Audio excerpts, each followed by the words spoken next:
Hello and welcome back to the Motorsport Baithak podcast. I'm your host Didi, and joining me today once again is my friend and your co-host Vedant. On this episode, we'll be previewing the Formula 2 season coming up ahead. So, let's grab some chai, take our seats, ready our opinions, and dive right into the conversation. Hello Vedant.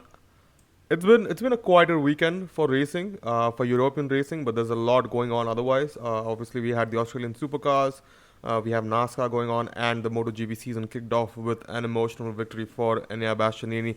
But let's shift our focus to the upcoming Formula 2 season, which might be one of the most exciting seasons as an Indian single-seater racing fan, because we have Jehan Daruvala racing for for the Prema Racing team this season in his third and final season, most likely in Formula 2.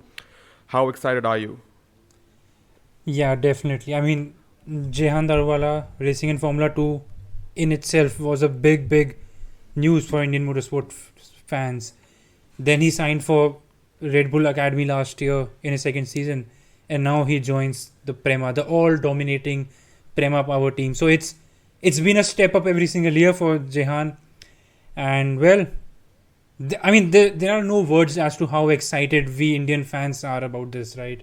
Absolutely. It has become its own L plan, Sada plan. There has been Sada plan going on over the Sada internet. plan. So yeah, it's going to be a very really interesting season, especially if he performs very well. Absolutely, we have to get that hashtag trending on Twitter. But obviously, since Jehan has probably the best chance for a title contention this year, we at Motorsport Baithak will be covering the Formula 2 season for all of you out there. So stay tuned for all the Formula 2 content on this channel.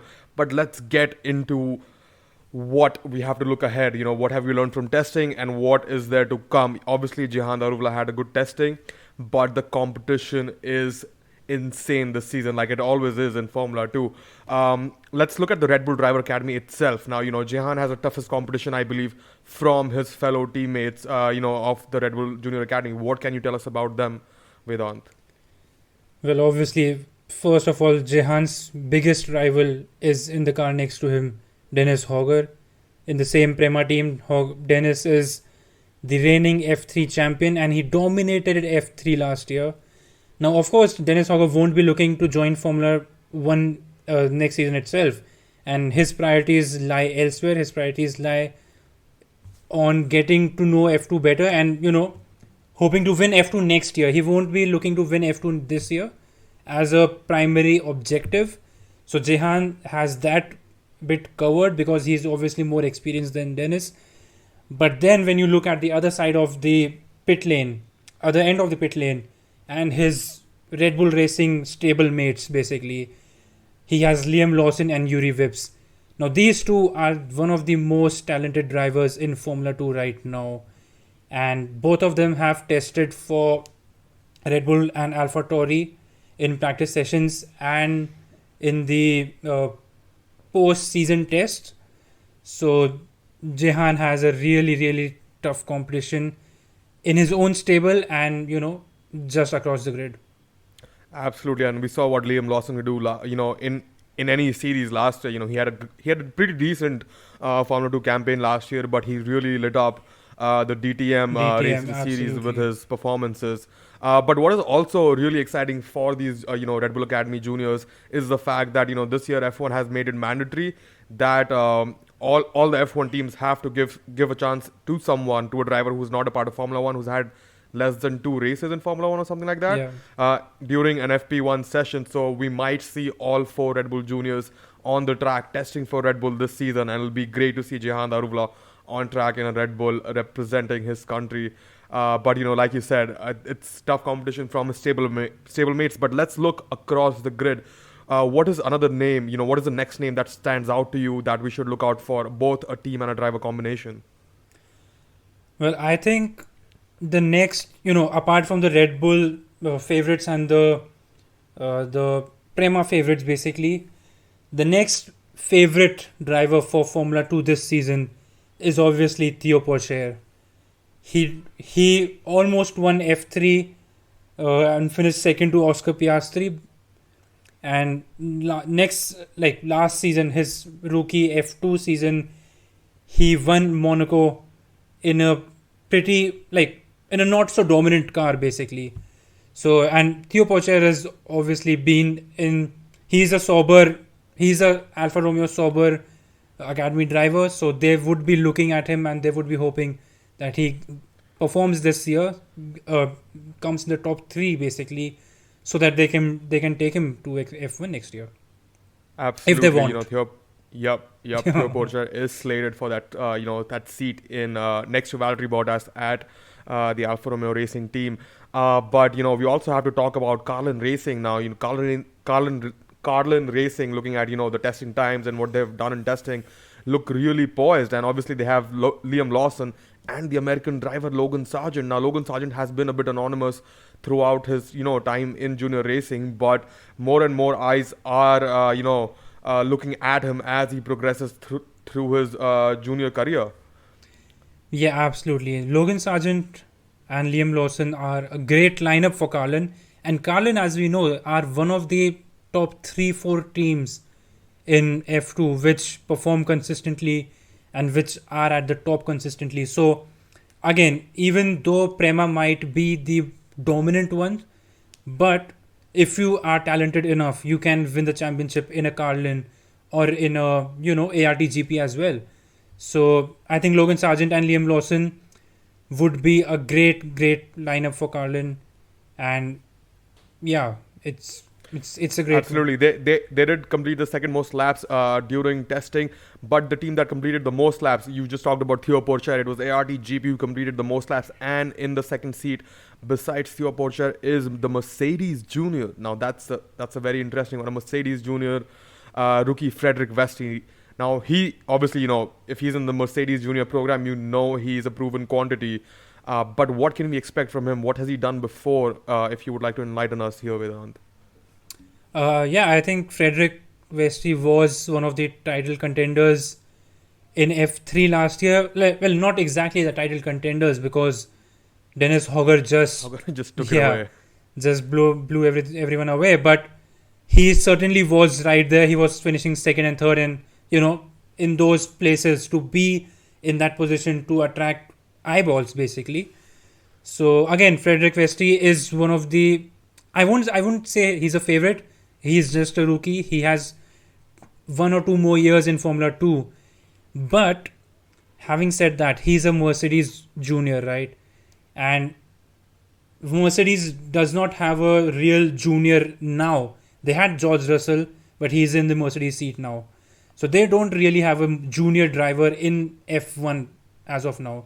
So they would be looking at him, and they would be looking at how he performs, how he progresses over the next season and 2 seasons, so that if they wish, they can get him to Williams probably, or just stay with him and not let him go. Absolutely, and looking at the Mercedes team's future, Lewis might stick around for another 4 years, maybe at the most. Yeah. I mean, there's no saying. We've seen drivers come back to racing. We saw Hilo Castroneves win at 46 at both the Daytona 500 and the Indy 500. We've seen Fernando Alonso come back at 42, but that's not to say that there is a good chance for Frederick Westy to get into that Mercedes seat sooner than later. If he does well in Formula 2. So there's a lot on the line for him, personally, I would say. But let's look at more of the grid. Obviously last year's Constructors P2 Univirtuosi have Jack Doohan and Marino Sato. Probably not as great of a lineup compared to Zhou and Dragovic. Dragovic, obviously, I know you'll talk about him. He's had a pretty good season over the last couple of years. But what can we expect from this team this year? Well, Marino Sato has been, I hope I'm pronouncing that right, but he has been in Formula 2 for a couple of years now, so he is experienced and he can perform well. We have seen him be in those, fighting for those points places and trying to compete for the podiums basically. And Jake Doohan is, I'm not sure, did he race in F2 last year? I'm not sure, but he is a known quantity as well, as far as I know. I mean, we have heard about him. We have seen him race well and make a name for himself basically in the junior formula. Now, of course, Guan Yu Zhou, even though he got into Formula 1 due to various reasons, probably, but he still was a very good driver, and you can't argue with that, right? And his teammate was obviously Filipe Drogovic, the Brazilian. The I would say Drogovic was one of the most unluckiest drivers of the last 2 seasons. He was always there. He was always racing. He was always with Guanyu to get those championship points. But in the end, he just fell short by a few points, and he moves over to MP Motorsport for this year, and he topped day 3, which is not a lot in testing basically, but he is still one of the most feared drivers in Formula 2. Absolutely, and also, the F2 testing was cut short because of a sandstorm that Clement Nola called a snowstorm in his video, if you saw that on Twitter. So Yeah, I didn't that see was that. But, besides all of that, we also have the former F1 driver Charles Pic, who raced from 2012 to 2013, taking over Dams Racing. And obviously, like we talked before, Dams Racing have Yuri Vips, and they also have Marcus Armstrong, I believe, as drivers. Armstrong is, again, a proven quantity. He was a Ferrari Junior Academy driver, I believe. Yeah. So, you can expect the best from him too. But we also have a new F2 team in Van Amersfoort Racing with Jake Hughes and Amaury Cordeel. So it'll be interesting to see how they get up to speed, compared to Prema, Carlin, ART, and the likes. But let's talk about Charu's Racing. Enzo Fittipaldi is coming back after his, after recovering from his crash last year in Jeddah. But the biggest news for this team is obviously Kem Bolbasi making his F2 debut, becoming the first sim racer to get to the second highest tier of single-seater racing. And I think this is very exciting for all the sim racing community out there, especially the likes of us, who have only experienced racing on our laptops, on our gaming consoles, and have never had the chance to go out there and race in a proper car. Yeah, absolutely. I mean, this step is so phenomenal, and it just goes to show what sim racing has become in the past few years. And I mean, it has become a genuinely a new pathway basically. So you don't really have to do go-karting all the way through your junior careers. You can do sim racing and get into junior F3 or something like that. I remember in, I don't know, 2016 or 2015, Nissan had their VEC team, had their VEC program, and they hired a sim racer from the UK. I can't remember his name. I'm very sorry for that. But at that moment in time, that was what, 6-7 years ago. At that moment in time, it was a joke basically. Like Nissan's whole program was rendered a joke because of their performances and their technical thinking and whatever. But a sim racer driving, and there were two sim racers, I think, one in each car. But then again, a sim racer driving a VEC car against, Toyotas and Porsches and Audis at Le Mans was considered a joke.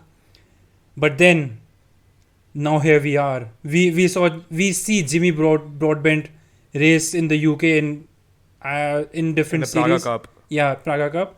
And now here we are, a sim racer in F2. So the worlds are colliding, and this can't be there can't be a better time to be a sim racer basically. Absolutely, and this might just be the cheaper pathway to get into professional racing. Again, sim racing is not cheap if you want the best equipment, but it's still way cheaper to compared to going karting.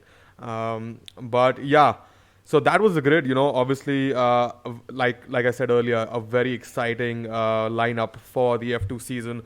And what is even more exciting, what is going to make this more exciting, is the fact that Formula 2 and both Formula 3 are returning back to the old format, which means a sprint race on Saturday and a feature race on Sunday, just the way we liked it.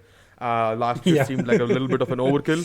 But this also means that I'll be waking up at 5 in the morning, even during my weekends, for 14 of the 52 weekends this year. So I don't know if I'm really looking forward to it. But another talking point out of the F2 paddock has been the fact that F2 might be a testing ground for synthetic fuels before they are introduced in F1, just like the 18-inch wheels. Now, this has been a point of contention between the F2 CEO Bruno Michel and the Formula 2 team bosses, who have objected to it being used in the series as a test bed, because this might, increase the cost of going racing in Formula 2. Obviously, Formula 2 teams are basically run on the money that they get from the drivers who are sponsored by different either teams or independently. And this is only going to make this harder for the teams and the drivers to go racing. However, F2 CEO Bruno Michel said that there is no doubt the series will press ahead, and that the costs are not going to rise, and the costs will be absorbed by the series itself. Now, we don't have any confirmation on how this is going to work out or what is exactly going to happen. But what are your thoughts on this, Vedant? Well, I mean, as long as the costs don't fall onto the drivers, I think it's a viable option, because in the end, like, as long as the costs don't fall onto the drivers, do whatever you like. I can say that, Absolutely. Once the costs fall onto the drivers, it's going to become a great mess, and we might lose out on a lot of talent, and that talent might go to Indy Lights and IndyCar. Absolutely. I mean, but also at the same time, this is not about just being a test bed for F1. This is also being, looking ahead towards sustainability and, introducing that sustainable aspect of going racing into the junior racing categories. So there is also an aspect of that is coming to Formula 2, and which is why I guess, the F2 CEO Bruno Michel is pushing for it. Just the way, F1 is making itself more sustainable for the future. I think, Bruno Michel is, I guess, doing a good job in taking the same step for the junior racing categories, and it'll be interesting to see how the F2 organization goes ahead and manages this whole process. Yeah, I mean, luckily for F2, they are a spec series, right? So all their engines are similar, and they come from, if I remember, not reliable. Mechachrome, right? So even like the development would be done by Mechachrome. The most of the development would be done by Mechachrome. So if F2 can arrange something that Mechachrome does not charges the F2 teams a lot more money, then it can be a viable option. But let's see how that goes. Absolutely. But I mean, I think that was all about F2, unless you have something else to say, Vedant, regarding Formula 2. If not, we can definitely, shortly preview the F3 and W Series testing that happened this week too, before we close out the podcast. Yeah, I mean, I don't have anything to add for F2. I think it's going, like, as always, it's going to be a pretty incredible season, but it's going to be absolutely amazing for us Indian fans, as we said at the top of the podcast, because Jehan Daruvala is in Prema Racing, the best F2 team at the moment, and he is a part of the Red Bull Driver Academy. And he recently, like, for the last year, he didn't go to the Red Bull simulator in Milton Keynes because of COVID and all, but he did go to the Red Bull simulator this winter. So his interaction with Red Bull is only growing. So if he keeps performing, and if he utilizes that Prema platform completely, this is going to be a game-changing season for Jehan. Absolutely. And similarly, in Formula 3, we have another Indian participating this year in Kush Mani, who joins MP Motorsport. I don't know much about, how the ramp up of performance has been for Kush Mani through testing. But what I can tell you is that car looks absolutely stunning on track. Yeah. That Kush Mani is driving. Absolutely. But what else can you tell us about the F3 grid this year, Vedant? Well, I didn't follow F3 testing this year as much, but we can be sure that Isaac Hadjar is going to be one of the title contenders. Now, we know that in F3, rookies do win championships. And Isaac Hadjar is a rookie. He was in Asian F3 when Jehan and Kush were racing there last year. I mean, I think he also finished second this year. I don't remember that. But he topped 2 days out of 3 in testing. And then again, a fellow rookie of his, Zane Maloney, topped day 2. So I don't know much about F3. I don't follow F3 that much, but you can be sure that a lot of names will shine in F3 because there has been a habit of rookies performing a lot better in F3 than existing F3 drivers. Yep. And what about W Series? Well, I think W Series is a strange one because they had their testing in Barcelona. They just completed that. It was said to be successful. They are adding new teams. We know that from last year. It's basically just sponsorships, but they are called teams. I think they are up to 5 as of now. And yeah, so Jamie Chadwick is returning for her 3rd season after dominating the first 2. And not dominating the second one because Alice Powell was always right on her tail. And Emma Kimiläinen is also back, the P3 in the championship last year. And yeah, there are 5 or 6 rookies joining F3 W Series this year, one of which is Jujunoda. Now, if those of you who might not know who Jujunoda is, she is one of the most hyped up future superstars of racing. She is Japanese.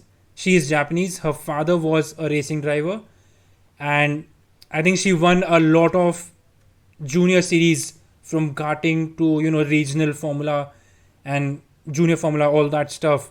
She was nowhere to be seen last year. I don't know about that, but then again, Jujunoda is going to create a lot of hype around W Series. Yep, and what I also know is Will Buxton is a huge fan of Jujunoda, who was in the news on Twitter for different reasons this week. But that's what I'm saying. Jujunoda is she has a lot of hype around her. So, we haven't followed her career, but we'll only see how that goes in W Series. Yep, and then, but there's also talk regarding Jamie Chadwick and the fact that she hasn't been able to make the step up to F3 or F2, even after having won W Series twice. And that just begs the question that what is the next step for the organizers of W Series? Is it time to get more sponsors, and instead of the $500,000 check, $500,000 check that the winner gets, is it time to put that money towards a seat in F3 for the winner of the W Series? Or something like that, because clearly we need a ladder, that is, like we've spoken multiple times, that is the scholarship ladder that is there in the American Junior Racing, that is there in the American Junior Racing Series, and bring that to Europe. Yeah, definitely. I mean, there is no doubt that Jamie Chadwick returning for a 3rd year to W Series is a shock to everyone. And I mean, it's not what is supposed to happen, right? Jamie Chadwick, no disrespect to her, but she is the basically the trailblazer of female motorsports right now, because she's 2-time W Series champion. She's a Williams development driver and whatnot. So if she does not go into F3 or F2, I don't know what W Series is doing. So definitely they need to look into it. And obviously it might not be Jamie's fault alone. There are various other factors, but then again, if the ladder program is so successful in Americas, it can definitely be successful in Europe, where the overall investment is so much more.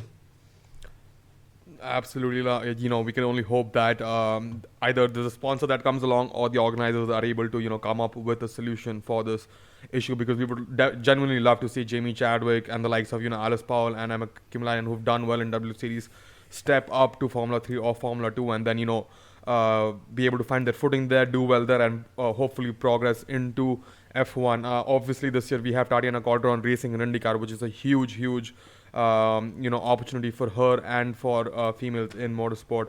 So we'll see how all of this pans out, but that is all for the Formula 2 preview. Obviously we're excited for the season, and I just can't wait for it to get started. Any last thoughts from you, Vedant? Well, So first of all, with the new, like the old format back, we will again see Formula 3, 2 and 1 on the same weekends multiple times. So that would be very interesting. Not for you because you'll have to wake up very, very early. But that would be very interesting for us in Asia and Europe, basically. But then, nothing much to add. But yeah, absolutely. Just one last thing from my side. Obviously wishing Jehan Daruvala and Kushmani the best for their seasons in Absolutely. F2 and F3. Absolutely. We're hoping for the best, and we'll cheering from our couches every Sunday that you go racing. But thank you, Vedant, for joining me once again. It's been a pleasure talking to you. We are way over time, and it's time to close out this podcast. We'll catch you on the next one. Stay tuned for all the motorsport content on Motorsport Baithak.